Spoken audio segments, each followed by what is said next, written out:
Vamos para a nossa aula de língua portuguesa e nesta aula nós iremos falar sobre o gênero conto de animais. Nas aulas anteriores vocês viram assunto relacionado a contos populares. E nesta aula nós iremos falar um pouco, iremos fazer a leitura e a reflexão de um conto popular, que é o conto de animais. No conto de animais, o nome já está nos dizendo, tem a presença de animais e também os animais terão características parecidas com características humanas ou comportamento parecido com os comportamentos humanos. Vamos só recapitular um pouquinho lá na aula anterior. Contos populares ou folclóricos são narrativas que são passadas de geração em geração. Passada de pai para filho. O pai conta para o filho conta para o seu filho e assim sucessivamente. Todo conto, ele precisa possuir um narrador. Esse narrador, ele é responsável por apresentar os fatos. Esse tipo de gênero textual, ele teve origem na tradição que se tinha de contar histórias verbalmente, ou seja, história falada, onde os pais, como eu disse para vocês, escutavam a história e transmitiam para os seus filhos. Agora vamos para o nosso tema de hoje, que é o conto de animais. São contos em que os animais são dotados de qualidades, defeitos e sentimentos humanos. A esperteza e a astúcia são as únicas armas de que um animal, sempre de porte pequeno, dispõe para enfrentar seu inimigo mais forte, um animal mais forte do que ele. Estruturalmente, assemelham-se à fábula, pois há na história uma intenção moralizante, ou seja, uma intenção de passar um moral da história. Os tipos mais representativos integram os ciclos do macaco e a onça, pode ser que vocês já tenham lido, do coelho e o sapo, ou cágado, da raposa e a onça. São exemplos também o gavião e o urubu, a raposa e as uvas, o pulo do gato.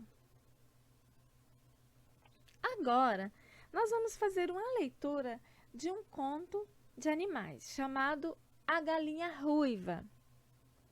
Era uma vez uma galinha ruiva que morava com seus pintinhos na fazenda.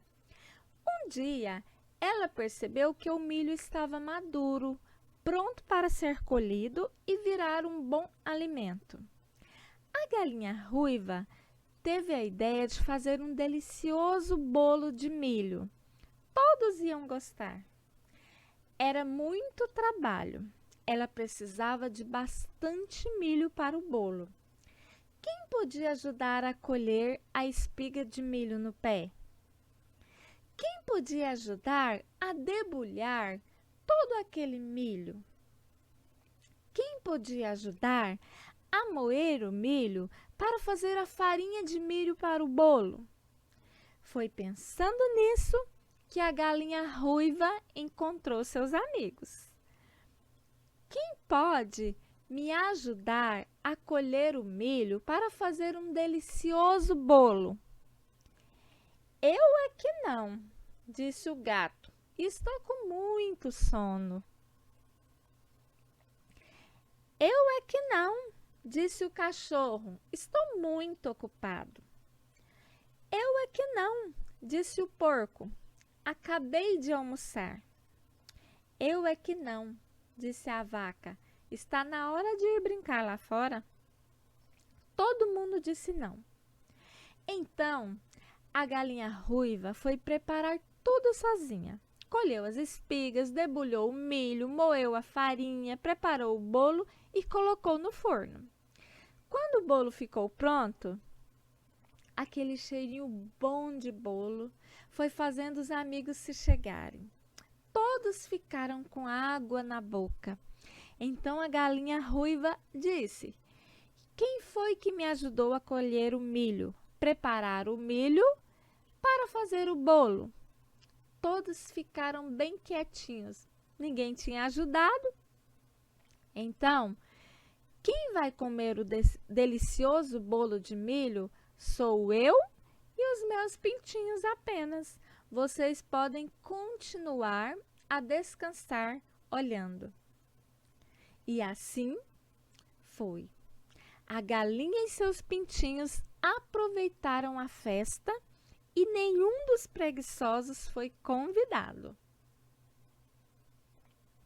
Agora, essas atividades estão disponíveis para vocês no GR8. É relacionada a esse conto de animal, a galinha ruiva.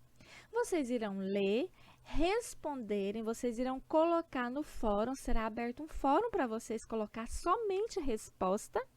Vocês irão colocar de acordo com o entendimento de vocês, com a interpretação. Então, vamos lá. Número 1. Na sua opinião, onde se passa o conto? Você imagina que esse conto acontece em que lugar? Dê a sua opinião. Quem é o personagem principal desse conto? Lá no título do conto já está, explicitamente falando para nós. E os demais personagens, quem são? Então, todos aqueles animais que não quiseram ajudar a galinha na preparação do bolo, na colheita do milho, são os personagens demais na história. O que a galinha plantou? Também, nós sabemos que ela plantou o milho. E quem a ajudou a fazer a plantação? Pessoal, teve alguém nessa história, nesse conto, que ajudou a galinha a fazer a plantação? Vocês perceberam alguém aí nessa ajuda? Não, né? O que você achou da atitude da galinha de comer o bolo sozinha? Justifique a sua resposta. Quando eu falo justificar a sua resposta, é o mesmo que dizer explique a sua resposta. Você acha que foi legal ela comer o bolo sozinha? Se você acha que sim, você vai justificar por que você acha que sim. Se não, também você vai justificar, vai explicar. Agora, a próxima atividade. Na frase, quem quer comer esse pão? O ponto de interrogação indica o quê? Quando eu uso um ponto de interrogação numa oração, numa frase, por que eu uso? Em que ocasião eu uso esse ponto?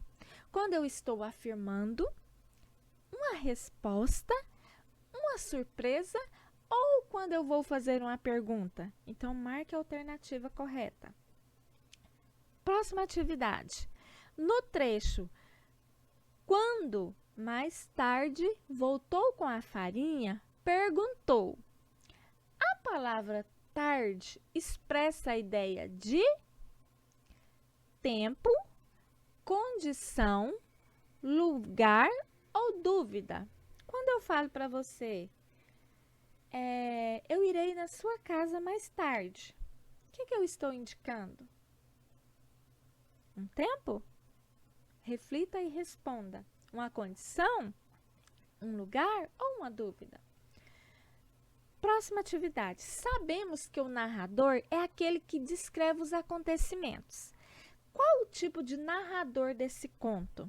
Esse narrador que vocês viram nas aulas anteriores, ele é um narrador que só conta a história, um narrador observador, ou ele é um narrador que participa da história, um narrador personagem?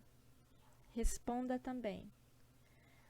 O travessão foi usado nesse texto para indicar.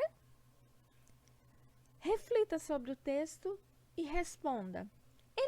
O travessão lá no texto, ele está indicando a descrição do ambiente, a emoção dos personagens, a fala dos personagens ou a preguiça do gato? Então, quando é que é utilizado o travessão no texto, no conto? Vocês leiam, reflitam, prestem bastante atenção. No horário das 13 às 15 horas, nós estaremos juntos, estarei no grupo de WhatsApp, tirando as dúvidas de vocês. Qualquer coisa eu estou à disposição.